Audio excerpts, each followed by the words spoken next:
नमस्कार साथियों, मैं अनुराग तिवारी आप लोगों के बीच में बीजेस क्लासेस में स्वागत करता हूं। एक सबसे महत्वपूर्ण प्रश्न विद्यार्थियों के मन में आता है इतिहास विषय को लेकर के कि इतिहास पढ़े कैसे और इतिहास के लिए महत्वपूर्ण स्रोत क्या है। ध्यान रखिए डियर स्टूडेंट्स, मैं आप लोगों को इतिहास को पढ़ने से पहले एक सजेशन दूंगा कि आप सभी लोग एनसीईआरटी, ठीक है, ये जरूर पढ़ें। एनसीईआरटी की बुक को पढ़ने के स्पेशली मैं हिस्ट्री को रिकमेंड कर रहा हूँ। अगर आप इतिहास विषय में बेहतर अंक प्राप्त करना चाहते हैं, क्योंकि सिलेक्शन तो आपको होगा, आप बीजेस क्लासेज में हमसे पढ़ रहे हैं, सिलेक्शन में इसमें कोई दो राय नहीं है, सिलेक्शन होगा।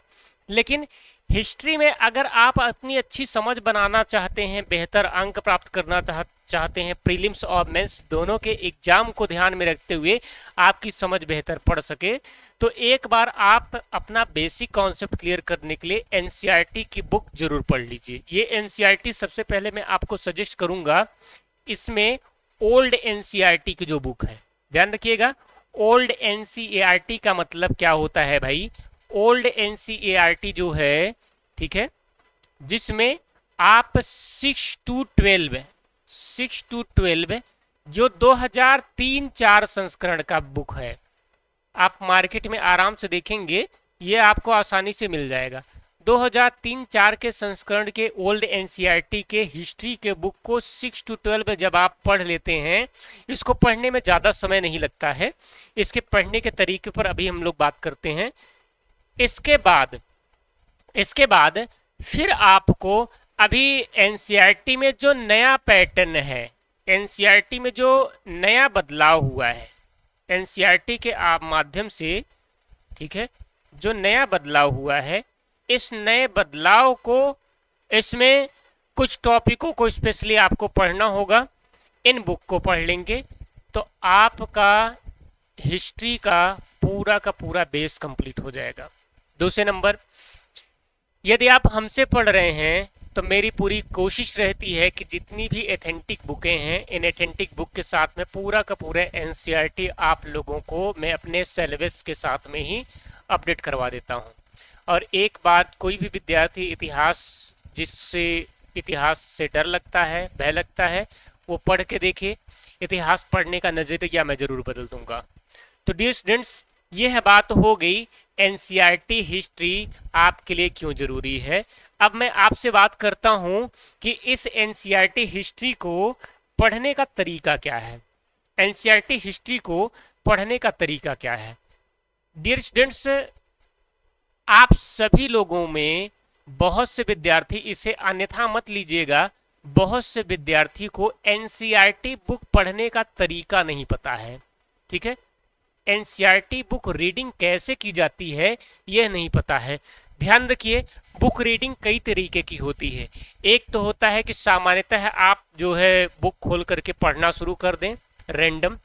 एक होता है कि आप उस बुक को किसी विशेष यानी कि पार्टिकुलर एग्जाम के लिए पढ़ रहे हैं। आपका उद्देश्य क्या है कि एग्जाम में बेहतर अंक के साथ में अच्छा सिलेक्शन लेना है ना, अच्छे अंक के साथ में सिलेक्शन ले पाना, यानी कि अपनी एक सीट सुनिश्चित करना। ये एक सीट सुनिश्चित करने के लिए जो एनसीईआरटी को पढ़ने का तरीका और पैटर्न होता है वो क्या होना चाहिए। सामान्यतः आप एनसीईआरटी की बुक को 6 to 12 उठाओ और इसमें आप अपने आप को एक टाइम टेबल के अकॉर्डिंग, ध्यान रखिए, यह भी मत करिए कि अगर आप इतिहास पढ़ रहे हैं और इतिहास विषय में आपकी पहले कोई रुचि नहीं है तो आप सिर्फ पढ़ते जाओ, ऐसा नहीं करिए। आप सबसे पहले क्लास 6 स्टैंडर्ड की बुक उठाइए। ओल्ड एनसीईआरटी की मैं बात कर रहा हूँ। क्लास 6 स्टैंडर्ड की बुक, वो 6 स्टैंडर्ड के बच्चों के मनोदशा को ध्यान में रखते हुए, उनकी बुद्धि विवेक को ध्यान में रखते हुए लिखा गया है। और उसमें जब आप चीजों को स्टेप बाय स्टेप फॉलो करेंगे, एनसीईआरटी में हर जगह खुद निर्देश दिया होता है और वह बच्चों को समझाने के लिए एक अलग छोटे छोटे एग्जाम्पल को लेकर के, ठीक है, वो अपने पुस्तकों में चीजों को बताते हैं। तो आप उनमें स्टेप बाय स्टेप सब चीजों को पढ़ते चलिए। अगर मान लीजिए आपको पहली रीडिंग में चीजें आपके मन मस्तिष्क में नहीं बैठ पाई, तो क्या करेंगे तो ध्यान रखिए, इंटरेस्ट जगाने के लिए कुछ आपको मैं जीवन बूटी देता हूं। ये जीवन बूटी क्या है? डियर स्टूडेंट्स, सबसे पहले यदि आप एक निश्चित समय में सफलता चाहते हैं तो आपको अपने रूटीन पर काम करना होगा, अपने मस्तिष्क पर काम करना होगा, और इसके लिए थोड़ा सा अपना कंसंट्रेशन पावर मजबूत करने के लिए मेडिटेशन जरूर करें, योगा ध्यान जरूर करें, 5 से 10 मिनट ही करें, ये इतना बहुत आवश्यक है आपके लिए, है ना। 5 से 10 मिनट मेडिटेशन यदि आप प्रतिदिन कर रहे हैं तो आपका जो सब कॉन्शियस माइंड है वो इतना स्ट्रांग होने लगेगा, इतने अच्छे से वो मैसेज को कैच करने लगेगा और आपको गाइड करने लगेगा कि आप अपने ही व्यक्तित्व से स्वयं प्रभावित हो जाएंगे, है ना। तो पहला एक ये सिंपल फंडा है कि जिसमें आपको पहले नंबर एनसीईआरटी को रीडिंग करनी है टाइम टेबल के अकॉर्डिंग। दूसरे नंबर आपको अपने डेली लाइफ रूटीन में चेंजिंग करनी है, ठीक है, यानी कि मेडिटेशन वगैरह कंपलसरी रखनी है। तीसरे नंबर एनसीईआरटी के पढ़ने का जो तरीका होता है, सामान्यतः यह नॉवेल की तरह मत पढ़िए, ठीक है, इसको पढ़िए, सोचिए, पढ़िए, मनन करिए, पढ़िए, चिंतन करिए। कोई भी टॉपिक को आप पढ़िए तो उसके बाद उस पर विचार जरूर करिए कि ये टॉपिक ऐसी घटित हुई थी, ठीक है, और इसके बाद फिर उससे रिलेटेड जो बुक में आपके एग्जाम्पल दिए गए हैं उस एग्जाम्पल को भी समझने का प्रयास करिए। कभी कभी होता है कि विद्यार्थी बुक तो सामने खोल लेते हैं, पढ़ना शुरू कर देते हैं, लेकिन क्या पढ़ रहे हैं उनका कोई, ठीक है, मन मस्तिष्क से कोई लेना देना नहीं है, क्योंकि दिमाग कहीं और भटक रहा होता है और आप कोई दूसरा काम कर रहे होते हैं, है ना।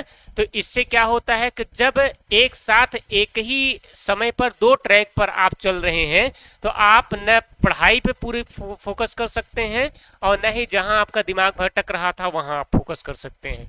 तो दिमाग को कंसंट्रेट करने के लिए दिमाग को एक दिशा, एक डायरेक्शन में करना बहुत जरूरी है।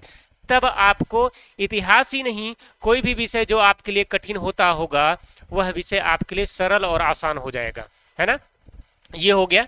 दूसरे, कुछ विद्यार्थियों को एक बार में डेटा स्टोर नहीं हो पाता है, यानी कि फर्स्ट रीडिंग पढ़े वो, उनमें कुछ परसेंट मैटर उन्हें समझ में आया, बाकी सब चीजें उड़ गया। जहां फैक्ट की बात आती है, जहां नाम की बात आती है तो वह अक्सर वहां पर कंफ्यूज हो जाते हैं, भूल जाते हैं। तो देखो, भूलना कोई बड़ी बात नहीं है, भूलता हर कोई है। हम लगभग 13 सालों से इतिहास पढ़ा रहे हैं, कुछ पॉइंट हमारे भी दिमाग से उतर जाता है, भूल जाता है, तो ये कोई बहुत बड़ी बात नहीं है।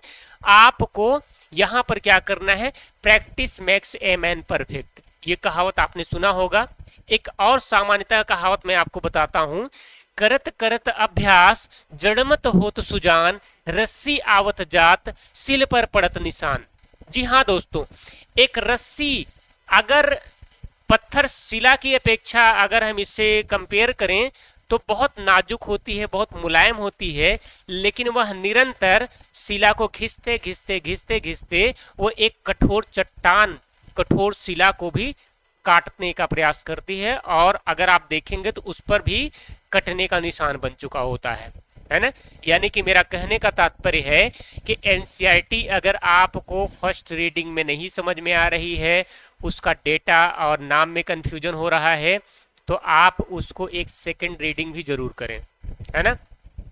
और टाइम टेबल के अकॉर्डिंग एक लिमिटेड टाइम लें, यानी कि पूरे एनसीईआरटी को खत्म करने में अगर आपको 6-12 की एनसीईआरटी, मात्र हिस्ट्री की मैं बात करूं जिसमें न्यू और ओल्ड दोनों है, तो इसमें मैक्सिमम समय कितना जाएगा भाई? मैक्सिमम समय आपका जाएगा, अगर आप पढ़ रहे हैं तो 20 से 25 दिन जाएगा, 20 से 25 दिन।